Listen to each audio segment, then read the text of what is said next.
কুৱেশ্যনত কি লেখা আছে 120 টকাত বস্তু এটা কিনি 15% লাভ হোৱাকৈ বিক্ৰী কৰিলে বস্তুটোৰ বেচা দাম কিমান হ'ব ইংলিশটো কি হ'ব if an article purchased as 120 and sold it 15% gain then find the selling price যদি বস্তুটো 120 টকাত কিনি 15% লাভ হোৱাকৈ বিক্ৰী কৰে তেন্তে আমাৰ বস্তুটোৰ ইয়াতে বেচা দাম ওলাব দিছে এটা আমি বেচা দামৰ দুটা ফৰ্মুলা পাওঁ SP মানে হল সেলিং প্ৰাইসৰ দুটা ফৰ্মুলা পাওঁ 100 plus profit percent into CP divided by 100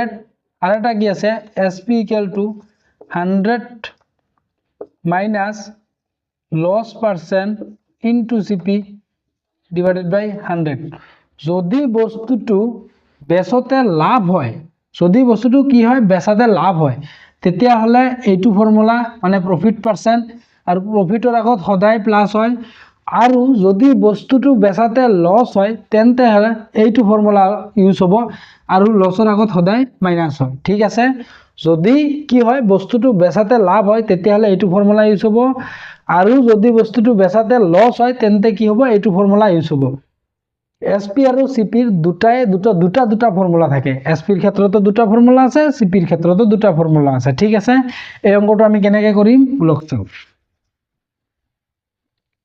তে সলিউশন কি হ'ব তে given মানে কস্ট প্রাইস মানে কিনা দাম বস্তুটো 120 টকাত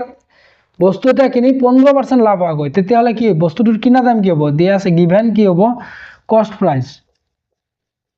কস্ট প্রাইস মানে কিনা দাম তে কিনা দাম কি হ'ব 120 আৰু কিমান হৈছে লাভ মানে কি হয় এতে লাভৰ শতাংশ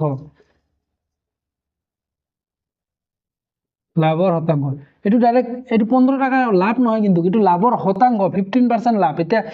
15% লাভত আপোনাৰ 10 টাকাও হ'ব পাৰে বা 15% লাভত আপোনাৰ 100 টাকাও হ'ব পাৰে বা 15% লাভত আপোনাৰ ধৰক 50 টাকাও হ'ব পাৰে এইটো মানে লাভৰ পাৰ্সেন্ট হে ঠিক আছে এইটো ডাইৰেক্ট এক্স্যাক্টলি লাভ নহয় গতিকে কি হ'ব লাভৰ শতাংশ মানে প্রফিট পার্সেন্ট তে প্রফিট পার্সেন্ট কিমান আছে 15 ঠিক আছে 15% দি আছে এতিয়া আমি উলাব লাগে সেলিং প্রাইস মানে বেচা দাম সেলিং প্রাইসের ফর্মুলা কি হ'ব 100 plus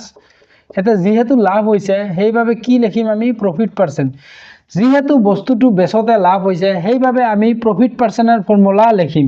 100 plus profit percent into CP divided by কি হ'ব 100 ইয়াতে কি হ'ব 100 প্লাস প্রফিট পার্সেন্ট কিমান পার্সেন্ট লাভ হয় 15 into CP কিমান আছে বস্তুটোৰ কিনা দাম 120 ডিভাইডেড বাই কি হ'ব 100 তে 100 প্লাস 15 কিমান হ'ব 115 into 120 ডিভাইডেড বাই কি আছে 100 এই শূন্য ক্যান্সেল এটা শূন্য আছে সেইভাবে এক গড় আগত আমি দশমিক বহাবো পাৰো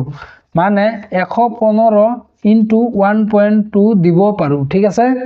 কাৰণ দশম এইটো এটা শূন্য আছে সেইভাবে এক গড় আগত দশমিক দিম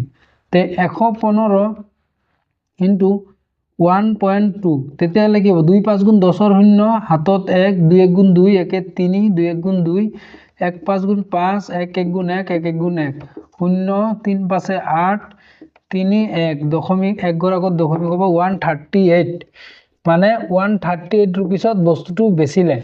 মানে 120 টাকাত বস্তু এটা কিনি 15% লাভ হোৱাকৈ বিক্ৰী কৰিলে বস্তুটোৰ বেচা দাম কিমান হ'ব বস্তুটোৰ বেচা দাম হ'ব 138 ঠিক আছে এইটো হল যদি লাভ হয় তেতিয়া যদি ইয়াতে লস হয় যদি ধৰক ইয়াতে 15% এটা লোকসান হোৱাকৈ যদি দিম ইয়াতে ধৰক লস হোৱাকৈ 15% লস হোৱাকৈ বিক্ৰী কৰিলে বস্তুটোৰ কি হয় বেচা দাম কিমান হ'ব মানে 15% লস ঠিক আছে আগত কি উলাইছো লাভ ইয়াতে এবাৰ কি উলাম লস ঠিক আছে এবাৰ উলাম আমি লস 120 টাকাত বস্তু এটা কিনি 15% লস হোৱাকৈ বিক্ৰী কৰিলে বস্তুটোৰ বেচা দাম কিমান হ'ব এবাৰ আমি লস হলে বস্তুটোৰ বেচা দাম উলাম ঠিক আছে গিভেন কি হ'ব গিভেন কস্ট price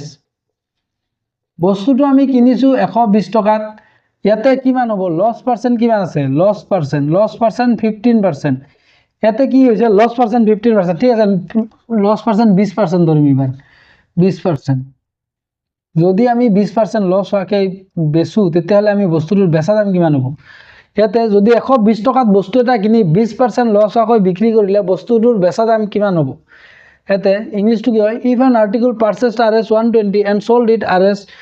sold it 20% loss, then find the selling price. তে given cost price কিমান আছে 120, loss percent কিমান হ'ব 20%, তে SP equal to কি হয়? SP equal to 100 minus loss percent into CP divided by কি হয় 100। তেতিয়াহ'লে কি হ'ব 100 minus loss percent 20 into CP ৰ মান কিমান হয় 120 divided by কি হয় 100। এইটো চাওক 100 এইটো 100 বহাইছোঁ, মাইনাছ আছে মাইনাছ দিছোঁ, লছ পাৰ্চেণ্ট কিমান পাৰ্চেণ্ট লছ হোৱাকৈ বস্তুটো বেচিছে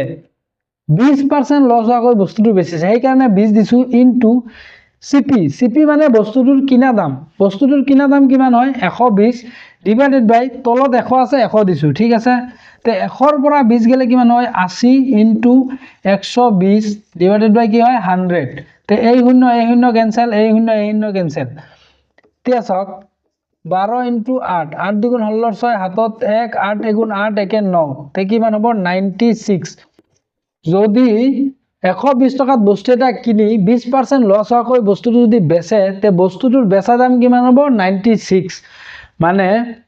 এইটো হ'ল বস্তুটো যদি লছ হয় তেতিয়াহ'লে এইটো ফৰ্মুলা ইউজ হ'ব, আৰু যদি বস্তুটো লাভ হয় তেতিয়াহ'লে আগৰ ফৰ্মুলাটো ইউজ হ'ব। এতিয়া ডিপেণ্ড কৰিব কুৱেশ্যনত মানে কোনটো কেনেকুৱা ধৰণৰ কুৱেশ্যন দেই, সেই কুৱেশ্যনৰ ওপৰত বেছ কৰি মানে সেই কুৱেশ্যনৰ ওপৰত ডিপেণ্ড কৰি আমি ফৰ্মুলা ইউজ কৰিম, ঠিক আছে।